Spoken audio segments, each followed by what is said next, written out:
మహాగణాధిపతయే నమః. ఓం గురుభ్యో నమః. ఓం శ్రీమాత్రే నమః. అరుణాం కరుణాతరంగితాక్షీం ధృతపాశాంకుశపుష్పబాణచాపాం అనిమాదిభిరావృతాం మయూకైః అహమిత్యేవ విభావయే భవానీం. శ్రీమాత్రే నమః. ప్రేక్షకులకి ఆ లలితాంబిక అమ్మవారి యొక్క అనుగ్రహం పరిపూర్ణంగా కలగాలని మనస్ఫూర్తిగా కోరుకుంటూ మనం ఈరోజు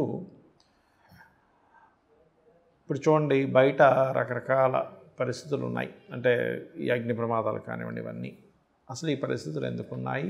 ప్రతి లగ్నము వారు, లగ్నం తెలియని వారు, రాశివారు లలిత అమ్మవారి యొక్క ఆరాధనలో ఈ కార్తీక మాసంలో ఎటువంటి పదార్థంతో అమ్మవారిని ఆరాధించినట్లయితే, అంటే కుంకుమతోనా, గరికతోనా, ఇట్లా రకరకాలు ఉంటాయి, ఏ దేవత ఆరాధన చేసుకుంటే మంచిది అనేటువంటి విషయాలు మనం ఇప్పుడు తెలుసుకుందాం. అయితే ఈ యొక్క అంశాలు చెప్తుంది నేనైనప్పటికీ కూడా చెప్పిస్తుంది సాక్షాత్ లలిత అమ్మవారిగా తెలుసుకుందాం. కుంభం వారికి కనుక చూసుకున్నట్లయితే ప్రధానంగా రాశిలో రాహు యొక్క సంచారము, భాగ్యంలో రవికుజుడు. దీని మూలంగా ఏమిటి అంటే, రాశిలో రాహు నందుకు కాస్త విదేశీ సంబంధాలు, లేకపోతే నైట్ డ్యూటీస్ చేయడానికి, లేనట్లయితే ఏదైనా సినిమా ఫీల్డ్, యానిమేషను, ఇలాంటివి ఏమైనా క్రియేటివ్ ఫీల్డ్స్లోకి వెళ్ళడానికి అవకాశాలు లభిస్తాయి ఇక్కడ. కాకపోతే ఎప్పుడైనా లగ్నంలో రాహు ఉన్నప్పుడు ఇమాజినేషన్ ఎక్కువగా పెరిగిపోతూ ఉంటుంది. జరగని దాన్ని జరుగుతాదేమో అనేటువంటి ఒక అపోహలో ఉంటూ ఉంటారు చెప్పాలంటే. అలాగే 9వ స్థానంలో రవికుజులు ఉన్నందుకు కాస్త తండ్రి సమానులు, గురు సమానులతో కొంత ఘర్షణ వాతావరణం ఉంటుంది. కాబట్టి ఆ యొక్క విషయంలో కొంత జాగ్రత్తగా ఉండండి. మీ యొక్క తండ్రి గారికి లేదా తండ్రి సమానులకి ఏదైనా కాస్త బీపీ లెవెల్స్ ఎక్కువగా ఉన్నాయి, అలాంటి విషయాల్లో కొంత జాగ్రత్త వహించండి, గుర్తుపెట్టుకోండి.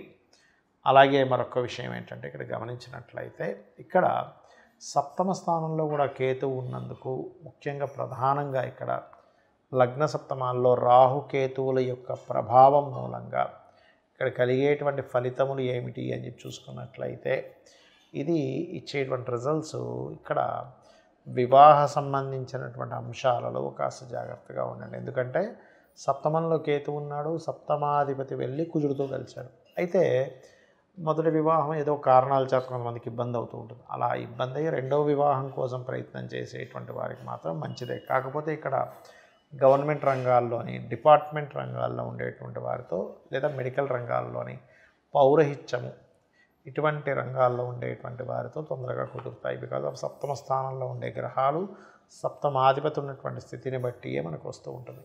కాబట్టి ఈ యొక్క విషయాల్లో మీరు వెతుక్కున్నట్టయితే తొందరగా లభిస్తుంది. అయితే ఇక్కడ కొంతవరకు మీరు ఉదయం నిద్రలేచిన వెంటనే లగ్నంలో రాహు యొక్క సంచారం జరుగుతుంది. కాబట్టి ఒక్కొక్కసారి ఈ రాహు సంచారం జరిగేటప్పుడు కొన్ని దుస్వప్నాలు కూడా వస్తూ ఉంటాయి. అలాంటప్పుడు ఉదయాన్ని నిద్రలేచిన వెంటనే కూడా గజేంద్ర మోక్ష ఘట్టం చదువుకోవడము, కాస్త దుర్గాదేవిని అర్చిస్తూ, దుర్గాదేవిని ఆరాధన చేస్తూ మెడిటేషన్ చేయండి, అనే విధాలు బాగుంటుంది. చాలామంది నన్ను అడుగుతున్న అంశం ఏమిటంటే, అసలు జన్మజాతకము ఏ వయసులో చూపించుకోవాలి? కొంతమంది 4 ఏళ్ళకి అంటున్నారు, కొంతమంది 8 ఏళ్ళకి అంటున్నారు, కొంతమంది 12 ఏళ్ళకి అంటున్నారు. అసలు ఏ వయసులో చూపించుకోవాలి? జాతకం ద్వారా మనం ఏం తెలుసుకోవచ్చు అని అడుగుతూ ఉన్నారు. ఇక్కడ ప్రధానంగా ఏంటంటే, మీరు ఒకటే గుర్తుపెట్టుకోండి, పుట్టినప్పటి నుంచి చూడవచ్చు.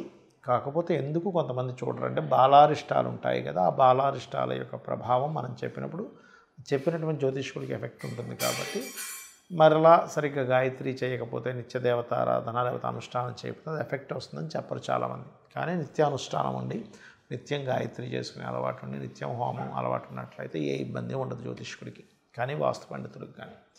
అయితే ఇక్కడ మనం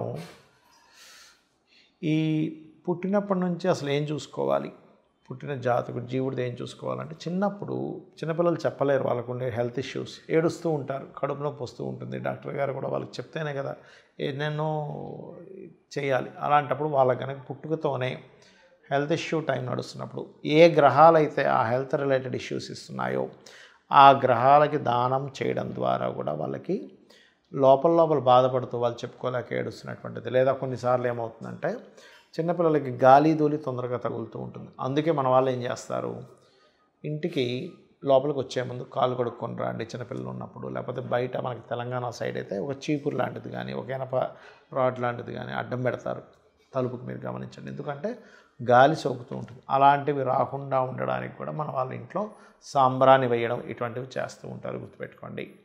ఇక ఒక పిల్లవాడి జాతకం తీసుకొని అసలు చిన్నప్పటి నుంచే కనుక ఆ అబ్బాయికి ధనయోగం ఎలా ఉంది అంటే, ధనయోగం ఎలా ఉందంటే ధనయోగం ఉందా లేదా అని కాదు, ప్రతి జాతకుడికి కూడా ధనయోగం ఉంటుంది. కాకపోతే ఏ మార్గంలో ఉందో తెలుసుకోగలగాలి. చాలామంది ఏంటంటే పాపం ఆ పిల్లవాడికి తెలియక ఏదో చిన్నప్పుడు నేను డాక్టర్ని అవుతానంటే ఇదేదో డాక్టర్ డిజైర్ ఉందేమో అనుకుని చదివిస్తాం. తెలిస్తే ఒక ఏజ్ వచ్చాక నాకు ఇష్టం లేదు, నేను ఇంజనీర్ అవుతానో ఇంకోటి అవుతానని అంటూ ఉంటాడు. ఆల్రెడీ చిన్నప్పటి నుంచి అదే ప్రిపరేషన్లో ఉన్నాం కదా అని మార్చేస్తూ ఉంటాం. దీనివల్ల ఏంటంటే వాళ్ళకి ఎందులో అయితే యోగం ఉందో, నిజంగా డాక్టర్లో యోగం ఉంది అంటే సూర్యభగవానుడు ధనయోగాన్ని ఇస్తున్నాడు, అప్పుడు మీరు సూర్యుడు కానీ చంద్రుడు కానీ ఇచ్చేటప్పుడు ఫార్మా కానీ డాక్టర్ రిలేటెడ్ కానీ బాగుంటుంది. అలా కాకుండా శుక్రుడు ఇస్తున్నాడు ఇంజనీరింగ్, కుజుడు ఇస్తున్నాడు మిలిటరీ, ఆర్మీ, లేకపోతే ఏదైనా మిషనరీ రిలేటెడ్ ఫ్యాక్టరీస్ పెట్టుకోవడం.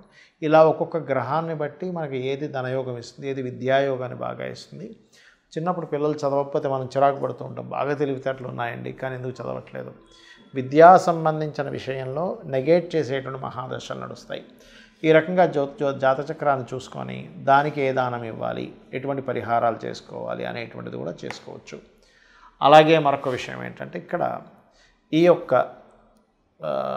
ఈ గ్రహాలకి సంబంధించినటువంటి అంశంలో ప్రధానంగా మీరు అర్థం చేసుకోవాల్సిన అంశం ఏంటంటే, ఇది ప్రతి దగ్గర కూడా మనం పూర్వజన్మలో చేసుకున్న కర్మ ఆధారంగా వస్తుంది. అంటే కానీ గ్రహానికి మనం మీద ఎటువంటి కోపం కానీ ద్వేషం కానీ ఏమీ ఉండదు. మనం పాస్ట్ లైఫ్లో ఏ కర్మ చేసామో, విద్యా సంబంధించిన విషయంలో ఇబ్బంది ఇచ్చామో, ఈ సమయంలో విద్యా విషయంలో ఇబ్బంది ఉంటుంది. ఇదే రకంగా వాళ్ళు ధనము, విద్య, అసలు వీళ్ళ పేరు మీద ఏ డైరెక్షన్లో ప్రాపర్టీ కొనుక్కుంటే బాగుంటుంది చక్కగా, అలాగే వివాహం ఎప్పుడు చేసుకుంటే మంచిది, అదేవిధంగా ఏదైనా ఇన్వెస్ట్మెంట్ చేసేటప్పుడు ఎప్పుడు చేయాలి, అసలు ఉద్యోగం ఇక్కడుందా విదేశాల్లో ఉందా, ఇక్కడున్నట్లయితే ఇక్కడ మరలా ఈ ఉద్యోగం విషయంలో ఓన్లీ ఉద్యోగమైనా వ్యాపారం కూడా చేసే యోగం ఉందా, ఒకవేళ వ్యాపారం చేయాలనుకుంటే ఎందులోకి వెళ్తే బాగుంటుంది అనేటువంటి జ్యోతిషశాస్త్రంలో చాలా స్పష్టంగా ఉంటుంది. అంటే ఈ వ్యాపారంలోకి వెళ్ళడం ద్వారా బాగుంటుంది. అయితే అక్కడ బాగుంటుందని మళ్ళీ అక్కడ మీరు స్వయంకృప అపరాధాలు చేస్తే మాత్రం ఏం చేయలేం. ఎలా అంటే, ఇప్పుడు ఒక వ్యక్తి డాక్టర్ గారి దగ్గరికి వెళ్ళి మెడిసిన్ తీసుకుంటున్నాడు, కానీ ఆ మెడిసిన్ తీసుకుంటున్న సమయంలో అతను తినకూడని వస్తువులు తినడము, చేయకూడని పనులు చేసినప్పుడు ఏమవుతుంది, పథ్యము అంటాం మనకి మెడికల్లో. బాబును ఈ ఫుడ్ తినకు అంటారు ఆయుర్వేదంలో. అంటే ఏమిటి, తినకూడని తింటూ ఒక పక్క మనం మెడిసిన్ వాడినా దాని యొక్క ఫలితం అనేటువంటిది ఉండదు. కాబట్టి ఎప్పుడైనా ఒక మెడిసిన్ తీసుకునేటప్పుడు తినే ఆహారంలో కూడా మనం ఎలా జాగ్రత్తలు తీసుకుంటాము, ఒక మంత్రం చేస్తున్నాము, లేకపోతే ఒక లైన్లో మీకు ధనయోగం ఉందని ఉంది, కానీ అందులో ఉంటూ మరలా ఇంకొక వైపు కనుక మీరు డైవర్ట్ అవ్వడం, ఇంకోటి ఏవో పిచ్చి పనులు చేయడం చేస్తూ ఉంటే అక్కడ వచ్చేటువంటి ఫలితం ఏదైతే ఉంటుందో మనం చేసేటువంటి కర్మల వల్ల అది మరలా మారిపోతూ ఉంటుంది. ఎలా అంటే ఇప్పుడు చూడండి, సూర్య ఆరాధన చేస్తారు కొంతమంది. సూర్య ఆరాధన చేసేవాళ్ళు కొన్ని నియమాలు పాటించాలి. ఆదివారం రోజు శ్రీతైల మధుమాంసాన్ని త్వచతే అంటారు. అంటే స్త్రీని కలవకూడదు, మాంసము మధువు తీసుకోకూడదు, మరియు అదేవిధంగా తలకి నూనె రాసుకోకూడదు. అంటే ఏంటి, ఇక్కడ జాతక చక్రంలో మనకి ఏ ప్లానెట్ స్ట్రాంగ్గా ఉంది, దానికి తగ్గట్టుగా మనం ఏం చేస్తున్నాము, మన లైఫ్ బాగుండడానికి ఒక జ్యోతిలా కనబడేటువంటిది, అంటే జ్యోతిలాగా మనకి కనబడుతూ వెలుగునిచ్చేటువంటిది జ్యోతిషశాస్త్రం. కాబట్టి తద్వారా మనం తెలుసుకోవచ్చు. అయితే ఇక్కడ చాలామంది ఏంటంటే, ఏమండి మరండి కరెక్ట్ జ్యోతిష్కులని ఎలా కనిపెట్టాలి అంటే, ఖచ్చితంగా వాళ్ళు మీ ఇంట్లో ఉండే వాళ్ళ తత్వాలు చెప్పగలుగుతారు నిజంగా జ్యోతిషశాస్త్రంలో. అలాగే మీకు పాస్ట్లో జరిగిన 1-2 ఇన్సిడెంట్స్ ఖచ్చితంగా చెప్పడం జరుగుతూ ఉంటుంది. మీ యొక్క తత్వం, మీ ఇంట్లో వాళ్ళు ఉండే తత్వం, మదర్, ఫాదర్, పిల్లల దగ్గర నుంచి, అదేవిధంగా మీ భార్య, మీకు ఒకవేళ పెళ్ళైతే భార్య లేక భర్త యొక్క తత్వం తెలుస్తుంది, మ్యాచ్ అవుతుంది. ఒకవేళ మ్యాచ్ కానట్లయితే ఎక్కడైనా లగ్న సంధి పడిందేమో కూడా చెక్ చేసుకుంటారు. సో ఒకటే గుర్తుపెట్టుకోండి, మీ జాతకం ఎలా ఉన్నా ఒకటే, అమ్మవారిని గట్టిగా పట్టుకొని, అంటే అమ్మవారి యొక్క ఆరాధన చేస్తూ ప్రతిదీ కూడా అమ్మవారికి సమర్పిస్తూ మీ యొక్క జీవితాన్ని గడపండి. ఖచ్చితంగా ఆనందమయంగా ఉంటుంది మీ యొక్క జీవితం. శ్రీమాత్రే నమః.